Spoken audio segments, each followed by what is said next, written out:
let's say hello to Chiefs Kingdom. What's going on, Chiefs Kingdom? What day is it today? Oh, that's right. It's Sunday. It's football Sunday. It's AFC Championship Sunday. The fight for the Lamar Hunt Trophy is on again, and once again, it features two teams we're quite familiar with here in Kansas City. Those would be the Kansas City Chiefs, your Kansas City Chiefs, and the much hated, vaunted, maligned, much ado about nothing Bills. I don't know. This week has been very entertaining. First of all, welcome to Chiefs Chat. Good to see you guys in the chat. Hit the like and subscribe, tap the notification bell. I'm saying it way too early. I'll say it again a little bit later. But Cole Keller, first in the chat. Good to see you, sir. I'm not sure, like I said, how long I'll be on, but we'll give it a go for a while, and we'll see how it goes when the game starts. If I can stay on for a bit, I'll watch the game on my phone a little bit, and then I might need to move to the big TV because, you know, it's kind of a big game. A lot of people are worried about this game. A lot of people are concerned. A lot of people are saying a lot of crazy things, starting with the penalty talk. Let's get that out of the way right off the bat. First of all, the penalty talk, I think it's much ado about nothing. The fact that Adam Schefter phrased it in the form of relating to the Patrick Mahomes calls in light of, I think he said in light of the Patrick Mahomes calls. Dude, you can't touch the quarterback's head when he's in the pocket. Doesn't matter if you hit him hard, hit him soft, whatever. So the first one, Will Anderson, I'm sorry, it's a penalty on every player against every quarterback. The second one, the only thing that stopped him from getting a concussion, from getting hit in the head with a forearm, was the fact that the other Texan came in and knocked his buddy out of the way because they're going down, trying to drop down on him, and he started putting his forearm out, and his buddy took him out sideways. So miss me with that crap. As a guy who's been a fan long enough to remember when Robert Geathers dropped his dome onto Trent Green and bashed his head off the turf in Bengal land, ruining our chances at playoff hopes and basically the rest of Trent Green's career with us. Yeah, I'm a little sensitive about quarterbacks getting hit when they give themselves up. Change the rule, take the slide out of it so they can know to protect themselves and do other things, or you enforce the rule. It's that simple. Secondly, be careful, don't hit buttons on the side of my computer. Last week I shut the show down. Secondly, people that are saying we get the benefit of the calls, would anyone out there like to guess, pray tell, Cole, how many penalties were called on the Buffalo Bills in the AFC divisional round in the snow against the Ravens? Messy games, snow games. People tend to lose footing a little bit.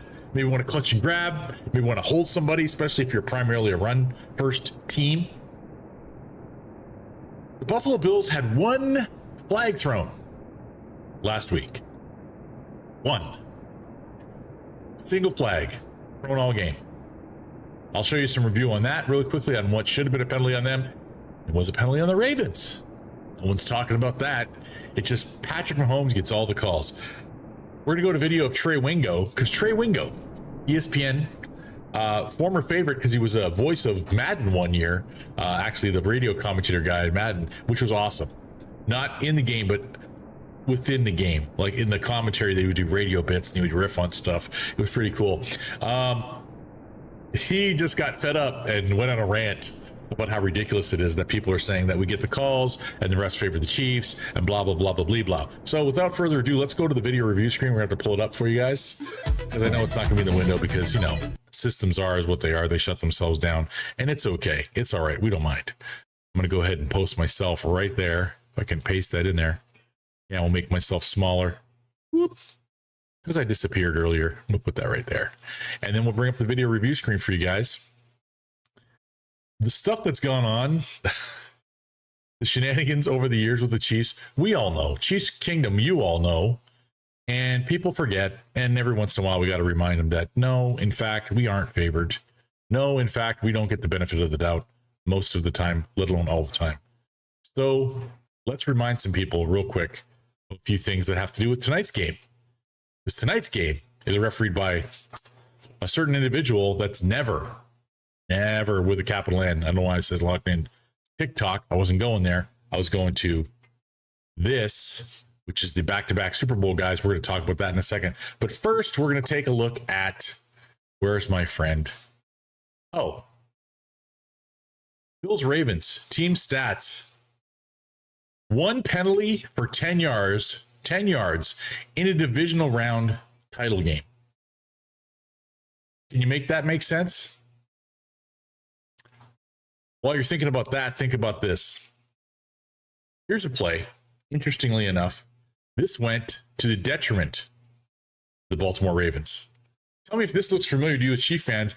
Imagine the Ravens secondary is our secondary, and tell me if you're familiar with this kind of call happening. Okay, really bad call here in the Bills. First of all, kudos to Jackson Kruger for posting this. Let me let it commentate, and I'm going to be quiet. Ravens game, I thought. So what's going to happen here is this is a 3rd down and 5 situation in a big spot in the game. A minute 13 left in the half. The Bills are up 4 points. Ravens could really use a stop. You're going to see Josh Allen has a one-on-one matchup. He's going to take it right here, and it gets incomplete, but a flag comes out. And at first, before you even see it, thought it was maybe... Who do you think the flag was on? The offensive pass. Do you think it was on the guy who pushed the defender on the ground? You're going to see Josh Allen has a one-on-one matchup. He's going to take it right here. Contact right there. They're both grabbing each other. Here. Defender starts stumbling, and receiver shoves him to the ground. Imagine that was Tony Gonzalez. Imagine that was Jeremy Maclin, Travis Kelce, pushing a guy on the ground. Imagine that was pick a receiver on the team now. You think we're getting the flag? 100% we're getting the flag. You can't shove a DB on the ground. It's not allowed. It's forbidden. Incomplete, but a flag comes out. And at first, I thought it was, again, this I will give you a little. Let's look at this. He's cupping his hand on his helmet. Gets his thumb in there on the ring of the helmet, right under here, so give him a nice. You could see it from there. Shove to the ground. So definitely the receiver was the one who pushed off there. The ruling here and why it's called on the defender, I'm assuming, is because it's illegal to get into receiver's way and then stop your route. It's illegal to get in the receiver's way and stop as a defender. Here's the trick. There's no stopping in that play. No one stopped. He got in his way, then he turned to try to make a play on the ball and proceeded to get shoved to the ground by the much larger wide receiver. And it was maybe offensive pass interference. No, defensive pass interference call. Again, this I will give you a little bit of a better view. I don't think you can see it from there. So definitely the receiver was the one who pushed off. To get into receiver's way and then stop your route. That's not, you're not allowed to do that, right? You have to be playing the ball. They're both grabbing each other, and he shoves them to the ground. But does he get into receiver's way enough to significantly so? The Bills. And that was not a flag on the receiver. That was a flag on the defender. That was not obviously a 10-yard penalty anyway. It was much longer than that. I think Ravens fans are a little pissed about that, but no, let's talk about Patrick Mahomes getting the advantage of all those generous calls. Let's go look at the Trey Wingo clip real quick. I think I'm already in here. Come on. Oh, you're killing me, Smalls. This is what happens when you get automatically logged out before the show for an update. And you want to go live when the game's about to start. The game is about to start. So I understand you're going to be watching the game. I'll be here if you guys want to click in here on the commercials. I'm going to be talking up a little bit of a storm on this real quick. I want to get this in earlier. I had to work the regular Joe job today and had to put some auditions on tape today as well. That was a lot of fun. But in the meantime, we're going to go ahead and open up this X account eventually. Come on. I already okayed it. Let's go. Okay, refresh. Maybe that'll do it. Nope. Yes, continue as Daniil. Yes, do it. Do it now. Verifying. Here we go. Okay, we're going to go to my messages to myself because that's where it would be. A message from JJ Burden. I'll look at that later. Let's look at the play in question where people thought it shouldn't be a penalty against. I could not disagree with that one more, and he barely gets hit. That's the second penalty now that's been called against the Texans. He barely gets hit. I agree with you. Troy Aikman suggesting there's a qualifier. There's no rule that says you have to try to hit him really hard or get him really good. He's already sliding. They said late slide. Are you telling me that these two professional athletes are in a position where they can no longer pull off? Or do they look at each other and go, yeah, let's get him. Let's give him a shot. We know he's going down. Let's give him a shot. Looking right at him. Where's his head? Let me line his head up with this arm right here. Let me get the forearm in. And I guarantee you that's what the judge back here where I'm sitting looking at it is looking. Patrick's trying to cover his head. He sees the arms coming in. And luckily for us, this big man here takes number, I think it's 39. Takes him out. He actually hit his buddy in the head harder than either one of them hit Patrick. It's not about the success of the dirty play. It's about the intent to make a dirty play. And the reason Troy Aikman, called against the Texans. so used to Tony Romo calling crazy shit like this, pardon my language. The reason that Troy Aikman's bitter is because he's not playing anymore, and he sees his records getting obliterated by this young man wearing number 15 in red. Get over it, Troy. It's happening. There's nothing you can do about it. All right? So that was a bogus BS call that people were saying shouldn't have been a call. The fact that they're saying it shouldn't have been a call, just horse hockey. All right? Let's go back up here. Bad. This was great. This was great. And this is where I stand on this. Are you like me? Have you been watching a lot of football games this year, not just our football games, and realizing the rest they're really bad this year? They seem to get worse every year. They're really bad this year. There's a lot of missed calls, a lot of no calls. They're picked up flags that shouldn't have been picked up. They didn't call things that were blatantly like that offensive pass interference against Buffalo. Didn't call that. I think that would have changed the game. I think it might have. I think a team starts to press less when they get the ball back in the end of the first half. But let's check this out. NFL refs are just bad. They're just bad. You just see more bad Chiefs refs games because they're on your television more. And here's a crazy one. Over the last 5 seasons, guess who has more unnecessary roughness and roughing the passer calls than Patrick Mahomes? Josh Allen. Did you hear that, folks? Josh Allen has more roughing the passer calls and unnecessary roughness calls going to his favor than Patrick Mahomes. How can this be? It must be close. Clearly, Trey, tell us how far apart they are. Tell us how much of an advantage Josh has in those 172 roughing the passer / pass interference calls over the last 5 years. Combined, they haven't had that many each, but combined, how many does Josh have over Patrick Mahomes? By a large number. By a large number. By a large number. So important, he says it twice. So nice, he says it twice. I think over those 5 years, there's been 172 either unnecessary roughness or roughing the passer calls against Josh Allen and Patrick Mahomes combined. Josh has gotten 59% of those calls. 59%. Nearly 60%. 59%. If I'm a math person, I might round that up. Nearly 60% of those calls go to Josh Allen, not Patrick Mahomes. Okay.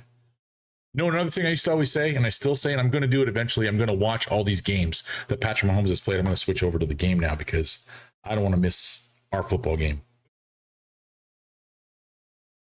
There we go. Let me pause that right there. I'm always telling you guys on this channel that I just, is it me or does it seem like, and I'm going to review the tape to confirm it. Well, Trey confirms it for me right here. I believe the Chiefs have had more touchdowns called back than any team.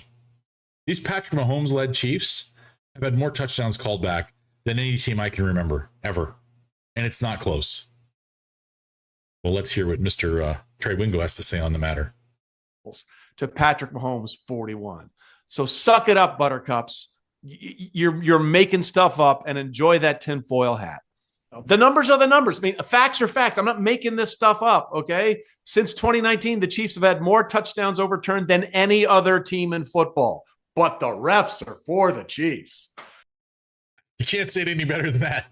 Since 2019, the Chiefs have had more touchdowns called back, more points on the board taken off, more touchdowns undone by officials than any other franchise. But the refs are trying to help the Chiefs, right? That's that double negative, that reverse psychology. We're going to help you by hurting you.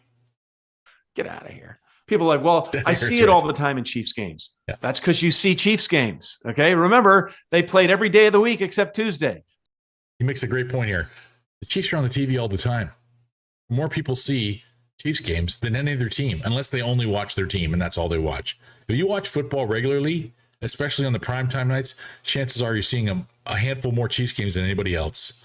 So you might see a flag and you might see it benefit a guy in red. But if you're really paying attention, you also see a lot of flags not benefiting us, going against us. And you also see things that should be called, that don't get called, that would have benefited us and do not. I'll let Trey finish. Sunday, Monday, Wednesday, Thursday, Friday, and Saturday. Okay, that's what they did. So you're seeing more Chiefs games. And now the other thing, people go back, oh, these crazy penalties. Oh, the Bengals call in week 2 on 4th and 16. What? Do you know why it was 4th and 16? The previous play was a 4th and 6, and they called a hold against the Chiefs to negate a first down. So wait, you mean, wait a minute. It was 4th and 6. The Chiefs went for it. Got it. The refs flagged them. 10-yard penalty and made it 4th and 16.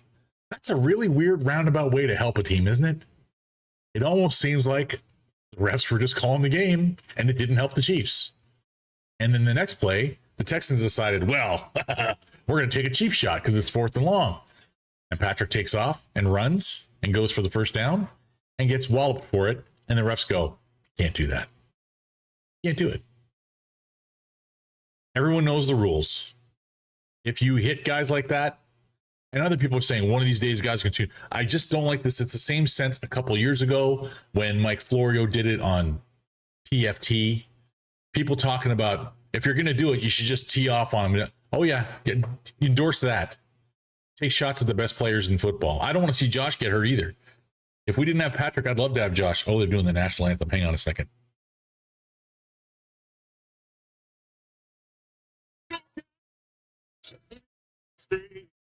Chris Jones tears right on cue.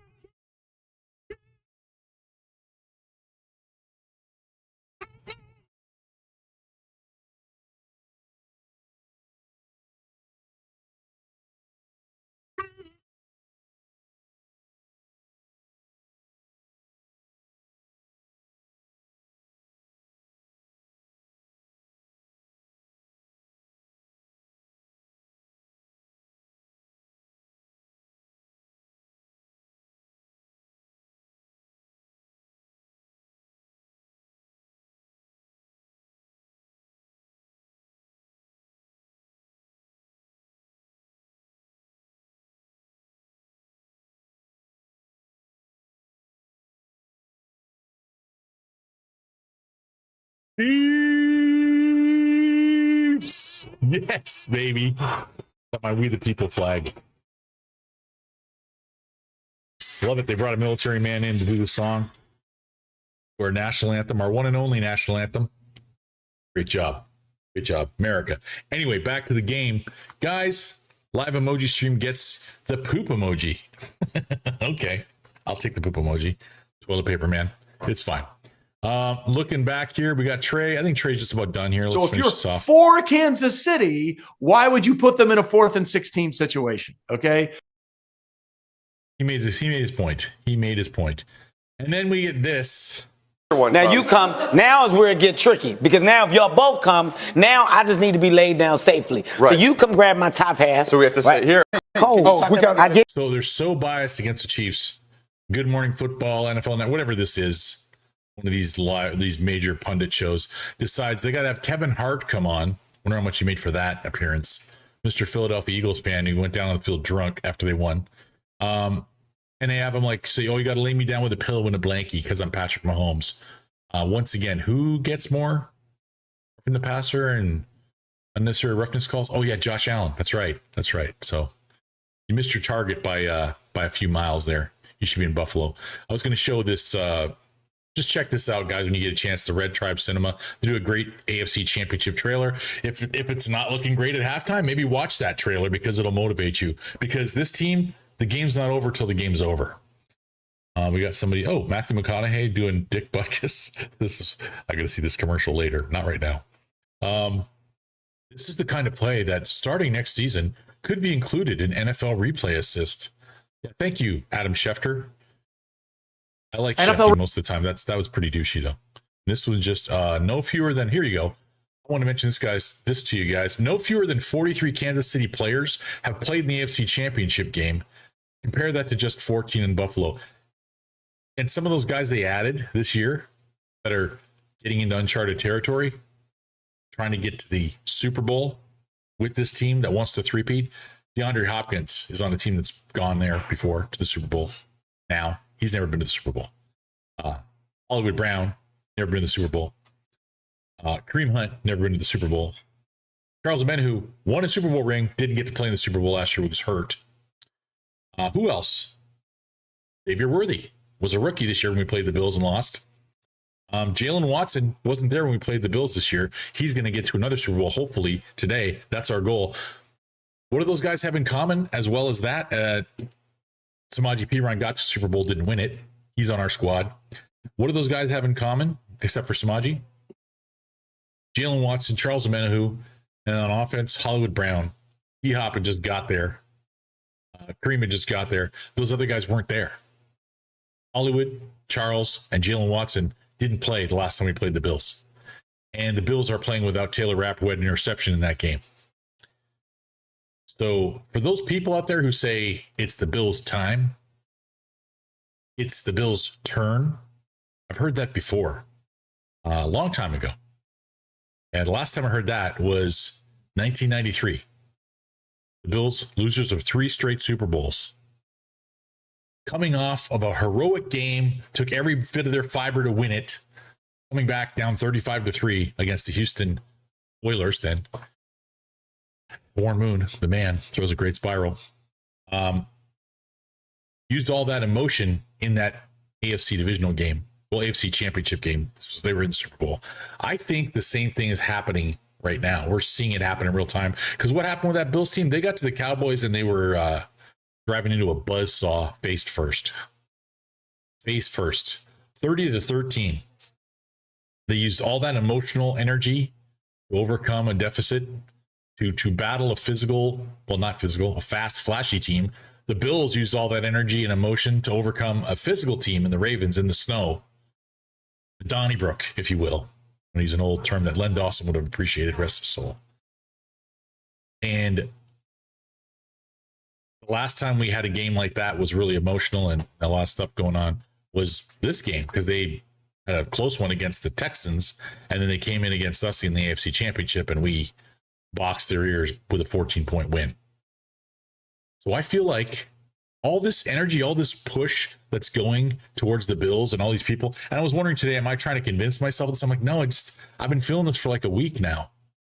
We didn't expend a lot of emotional energy in that game. We had to work to get the win. The Texans were not giving it away. We had to work. But Texans that are crying about, fans that are crying about penalties, how about you don't miss a field goal and don't miss a single point? And don't let your field goal get blocked. There's 7 points right there. And then, hey, maybe don't let the best tight end in the history of the game get 7 catches for 117 yards and a touchdown. There's another 6 or 7 right there. That's the game. You would have won without those points on the board. Food for thought. But you're against everyone, so you against the world, right, Texans? The refs were helping you, right? Okay. This game here, I seem to recall the question was whether Patrick Mahomes would play well enough to beat Josh Allen. Josh Allen, 287, 2 touchdowns and a pick. Patrick Mahomes, 325 yards, 3 touchdowns, no interceptions. Josh outran him, 7 rushes for 88 yards. Then we get to a little later in the matchups. We get to the divisional round in 2022. And I heard a lot of things then that I hear this week leading up to this game. And people saying, well, Josh Allen, getting pressured. Get him. Don't let him get away. Making a play. Almost gets picked off twice. 3 times almost gets picked off. Wow. Oh, so lucky. So lucky they were on that. That was a great play.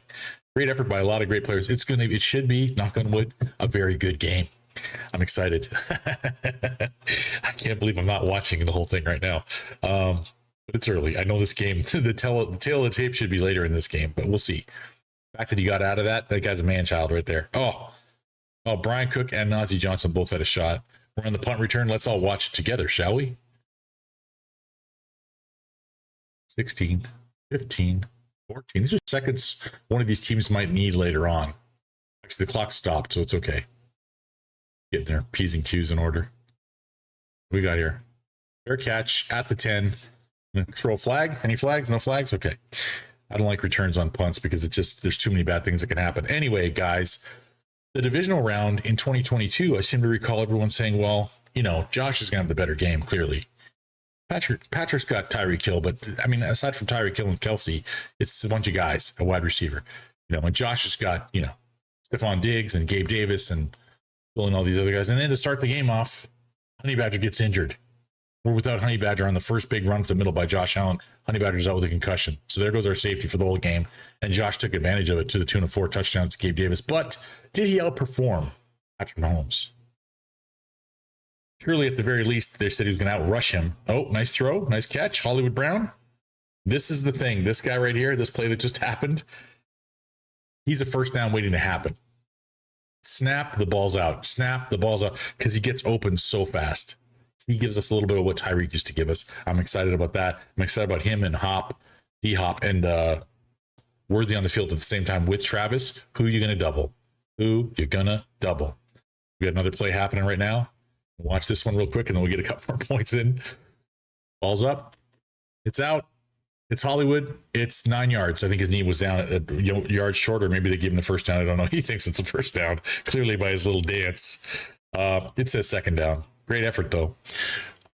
The divisional round, surely Josh was going to outrush Patrick. He's going to be a better runner. You know, Patrick just, I heard it 3 times today, 3 different shows. Yeah, Patrick's not the runner that Josh Allen is. No, he's not. But wait a second. In the divisional round in 2022, Josh Allen had 329 yards, and he had 68 yards rushing. How'd Patrick do? 378 yards passing. That's more. And 69 yards. That's 1 more. And a rushing touchdown. They both had 4 touchdowns. To be fair, Josh had 4 through the air, none on the ground. Patrick had 3 in the air and 1 on the ground. They both took care of the football. But we know that ended. Matt Milano, who a lot of people thought was going to be tasked with covering Kelsey today, Kelsey roasted him in the end zone for the game-winning touchdown in overtime. And they went on and changed the rules because the Bills didn't get a chance. Whereas in 2018, when the game was being played between the Chiefs and the Patriots, Patrick Mahomes had to watch on the sideline as Brady went down in overtime and won the football game, and we didn't get a chance. And if we mentioned it, we were crybabies. But then when the Bills cried, everyone listened and changed the rules for the Buffalo Bills. So when you ask yourself, who are they changing the rules for? I'll give you a hint. There's blue in the uniform. Throwing that out there for you. As far as I wanted to touch on the penalties in that game, in those games. Oh, this is the injury report. Where are we? Right here. Okay. So the referee this evening, Clete Blakeman and crew, softened my stance on him a little bit over the last couple of years. The reason it was hard to begin with was 2018. Let's bring that up first. 2018. I was at a game, Pacheco, for a nice little run up the gut on Monday night between the Los Angeles Rams and Kansas City, and there were fires, like there are fires right now. Not as bad as now. This is the worst, but they were pretty bad then. And everyone was like, the Rams are all, we just want to win this for the city. We want to win this for the city. The game was supposed to be in Mexico. They moved it back to LA. I just felt like everything was being geared up. Like, don't create a narrative before the game even starts. We get in the game, and Clete Blakeman throws 10 flags at the Chiefs in the first quarter. How'd the game end up? 7 penalties for the Rams and 14 on Kansas City. It was 19 total, but 5 of them got called off, I guess. So, yeah, that was a 54-51 game. It was amazing. And it took every flag, every uncalled false start by Rob Havenstein, and every turnover by us. We made mistakes in that game, too, for the Rams to win that game. Then the Rams got to go to the Super Bowl against the New England Patriots, who, in a defensive battle, embarrassed them. They were pathetic. The real championship game that year was like the old NFC battles between the 49ers and the Cowboys. It was the Patriots and the Chiefs. That was the real championship game. Whoever won that was winning that game, because we were not losing to the Rams again. That year he threw 233 flags, rather. 233. How's it looking this year? What are his numbers like this year? 2024 season? What was that? We're still moving the ball. Kareem Hunt, another hungry boy right there. We're almost to the 10-yard line, guys. We're marching it down the field. Let's go. Offense. This past season, Clete Blakeman's crew threw 252 flags. We're at home today. How did the balance out between the home and the away team? Home teams got flagged 134 times. Away teams got it flagged 118 times. Okay, well, Buffalo against the Jets, they killed the Jets. They had 40 points. The Jets had like 16 or 14, something like that. Come on, get in there. First down. Kareem Hunt is a man on a mission, folks. So clearly they must have called more penalties on the Bills that game, because he was lopsided with the hole. And no, he threw 7 flags at the Bills, and his team threw 16 flags at the Jets. So in light of all that, And in light of the fact that our last loss at home was last season on Christmas Day against the Raiders. And Clete Blakeman was the referee. So what's lost in the yards? It's only one more penalty. Is that a touchdown, Kansas City? Is that a touchdown, Kareem Hunt?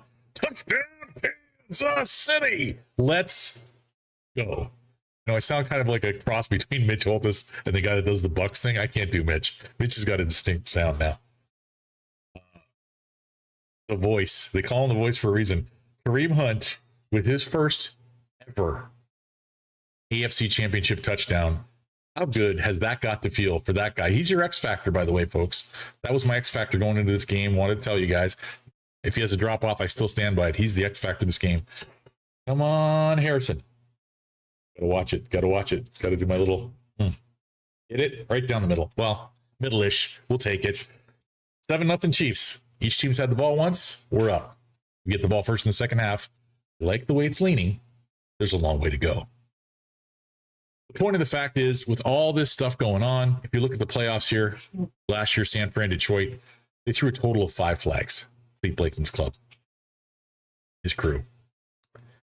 2022. If he had a playoff game or not. He had Philly and the Giants. He threw 6 flags. I've noticed over the years, he dials it back. He tries. It seems like they try to let the players play. I mean, as much as, it's not egregious penalties, they seem to let the players play. So I'm hoping we'll get that today. They'll let these two squads play, because nothing would be worse than one of these teams winning, and it's just 2 weeks of listening to people BITC whoopee about, oh, this guy got a call and this thing and that thing and just that garbage. Just trying to do all this stuff to illuminate the fact to you guys that this is football. Football's hard. Guys make mistakes. Sometimes refs call it, sometimes they don't. Sometimes they miss obvious ones, and sometimes they call cheeseball ones. But to say that the Chiefs are favored is ridiculous, because we're not. Anyway, getting on to, we did the Texans game. Let's get rid of that. We talked about the Ravens game. Let's get rid of that. The Ravens are done. The game we lost earlier in the season. Noticeably absent. Like I said, there's no Pacheco here on the rushing team. DeAndre Hopkins was just getting his feet wet. There's no Hollywood Brown. I think this is around the time that just before Noah Gray started getting on fire. So look for Noah Gray to make some plays today as well if they start doubling Kelsey, because the dude's a weapon. The dude can play football. That was Patrick's last game throwing a turnover, throwing a pick. Knock on wood. Let's hope he keeps that up. That game, I think, tuned him in where it was like, okay, enough of this. Enough of this. We've been given the ball. We've been careless with the football. Got to dial it in. He's dialed it in. He's taking care of the football. A lot of people are making much ado about the fact that Josh Allen took care of the football really well this year, all year long. He only had like six picks, I believe. Let's look at the passing numbers rather. Josh Allen, 6 interceptions all season long. Patrick Mahomes, 11 interceptions all before week 12. So it's a pick 'em. And who's to say that Mr. Only 6 interceptions all season long? Because Justin Herbert only had 3 and he threw 4 in one playoff game. Our secondary is going to be dialing it in tonight. Look for Spags to play some games. We should have had one already. We almost did. It's okay. Close only counts horseshoes or hand grenades. They still had to punt the ball. We've got the first points on the board. Let's keep it rolling, Chiefs. But the thing I'll notice about this right here is the Chiefs have no 1,000-yard receivers. None. Travis Kelce, 823 yards. Xavier Worthy, 638 yards. And then it goes down below 500 for the rest of the guys. 4 and change, 3 and change. 3 guys with 200 and change. Kareem Hunt even had 176. That's awesome, considering he didn't play that many games with us. He didn't play the whole season, rather. He played 13 games with us. He didn't play the whole season. So he was rolling decently by the time we got into Buffalo. But, Marquise Brown's only got 91 yards, but he just got here a couple of games in near the end of the season. Pacheco missed a lot of the season. He only had 79, but he'll be a factor this playoffs. We keep it rolling. Then you go over to the Bills, kind of the same thing. And everyone's talking about, the Bills, everybody eats. Everybody eats in Kansas City too, and they've got the rings, and they've got the confidence. Bills are 4-1 against Patrick Mahomes in the regular season. Bills are 0-3 against Patrick Mahomes and Andy Reid in the playoffs, and Steve Spagnuolo. We have a flag on the field. Look out. What's it going to be, Cleat? All start on the offense, Buffalo Bills. Hey now. The first flag of the game? Look out. Here we go. Get the crying ready. Get the Kleenex ready for all the criers. We already watched this play. It was sad. If you didn't already know, the inactives today, the injury report. Inactive today, Josh Uche, Keith Taylor, Wanya Morris. I want to mention, I was hoping I was wrong about him after last year. Oh, Justin Reed's going off the field. This is not a good thing. Luckily, we've got Shamari Connor and some guys in the wings. Hopefully, Justin will be okay. In the meantime, we got some guys that can play ball. Keith Taylor, unfortunately, is not there. He could have been a nice substitution. Wanya Morris, I was not crazy about, especially trading up to draft. They traded up to draft him, and last year he looked like he could be good in the run game. Looked like he needed a lot of work in the passing game. Looked kind of like sloppy. Looked not a very fit player, and apparently this year he showed a lot of weakness at the left tackle, so he's not even dressing now. He's a healthy scratch. It's a little bit of a surprise. Justin Ross was called up from the practice squad. He's inactive, so that's kind of disappointing. Big play by, is that number 86, Dalton Kincaid, I believe? Dalton Kincaid. 6-yard play. Okay. Oh, actually, an 11-yard play because they were back 5, right? Here we go. Run up the gut. They're going to try to run on us, and we're one of the best run defenses in football. No one's talking about that. That's been kind of shuffled under the rug, and that's a big part of their offense. But aside from that, Malik Herring is an in and out guy. The other guys are all kind of just guys. Big one on the other side. I mentioned it already. Taylor Rapp, safety. He had an interception in our last loss for the season as starters, which I wanted to mention that too with you guys. The AFC standings, I keep hearing to talk about the best team in football and the this and that and the other. The record shows, and they say, I've heard all season, last season especially, and seasons in past when we haven't had as great a record as we'd expect. They're getting a first down on that. Buffalo, you are what your record says you are. Well, the Chiefs are 15-2. Their starters lost 1 football game. The Bills are 13-4. Their starters lost 3 football games. I told you the guys we've added since we lost them. I told you the guys they've lost since that game. You see what happens. You let the chips fall. They scored a lot more points, 525. They also allowed more points, 368. We allowed 326. Both undefeated at home, pretty even there. We're 7-2 away. One of those was without our starters, so 7-1 away. They're 5-3 without their starters, with their starters, and then 1 extra loss. Both were on a 1-loss streak, which is kind of funny. Now they're just throwing it out of bounds, like by a mile on that play, trying to get a flag, way out of bounds. Anyway, guys, that covers a lot of it. I think I'm going to let you guys watch the game. I'm going to go watch the game. I'm going to come back in. I'm going to check the chat real quick. What's going on, Dariel? What's going on, St. Louis Shocks? Let's go is right. Give me your predictions in the chat, guys.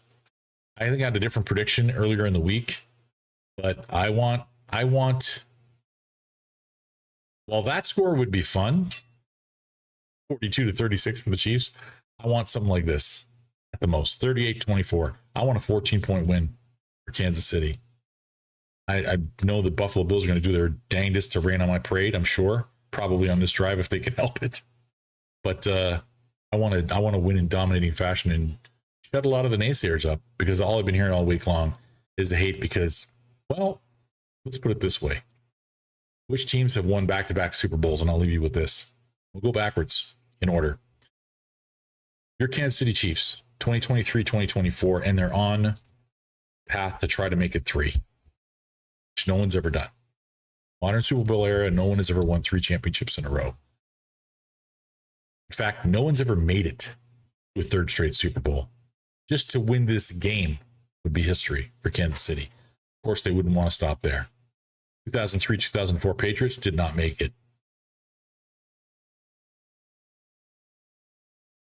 1997, 1998 Denver Broncos. Remember those guys. They didn't make it to the 3rd one. Lost Terrell Davis, lost their season. Dallas Cowboys, 1992-93. We mentioned those guys already. They beat the Bills both of those games. They didn't make it in 94. They came back in 95, though. San Francisco 49ers, 1988, 89. We're going way back now. They didn't make it in time. They didn't make it to the third one in 90. And the Steelers in 78, 79 did not make it in either that year or the 74, 75. The Steelers did back-to-back twice. That's pretty impressive. They never went thrice. Miami Dolphins, 72, 73. I was a wee baby boy. They never got a third one. And the Green Bay Packers. Get this. Not only did the Packers make history by winning the inaugural Super Bowl, they became the first team to win it back-to-back the following year. Who did they beat?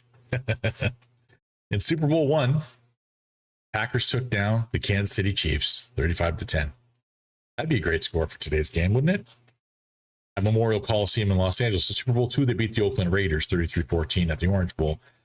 How great would it be for the team that sets the standard at 3 wins to be the team that lost the first Super Bowl, to be the first one to win 3 straight?